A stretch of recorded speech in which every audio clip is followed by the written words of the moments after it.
Consumers are paying up to $200 more for power each year, subsidising a deal for the Tiwai Point smelter to continue. An Electricity Authority review has focused on the smelter's role in electricity prices. So why are greater costs being passed down to customers? Earlier I spoke to Consumer NZ Chief Executive John Duffy. He told me people have every right to feel frustrated. The electricity market is bewilderingly complex.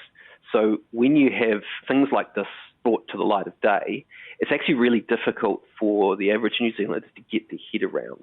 And that's one of the issues that Consumer NZ has with the electricity market. It is insanely complex and it's very difficult to communicate with consumers to say what the right thing is to do a lot of the time. And even in the most common interface with consumers, their bill that they receive from their electricity retailer, even that is mired in complexity.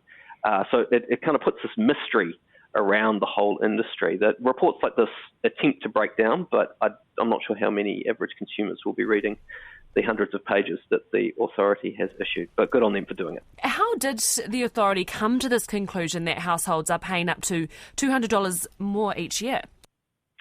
Well, it's all got to do with the contract that Meridian and to a lesser extent Contact Energy have with the Tiwai aluminium smelter. Now, Tiwai consumes around about 13% of all of New Zealand's electricity. And so the price at which Meridian and Contact sell energy to Tiwai is actually really important for setting the overall price of wholesale electricity across the whole market in New Zealand. And it would seem that in an attempt to keep Tiwai in New Zealand, the contract is significantly underselling the cost of generation. So Tiwai is getting a really good deal, and consumers are having to subsidise that contract to the tune of about $500 million a year.